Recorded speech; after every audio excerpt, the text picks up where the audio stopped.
آیا با استخر رفتن هم دچار قارچ میشیم؟ با سلام، دکتر حبیبه احمدی هستم، جراح متخصص زنان.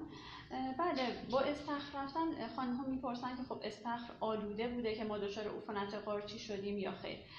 خیر، اون استخر به خودی خود آلوده نیست.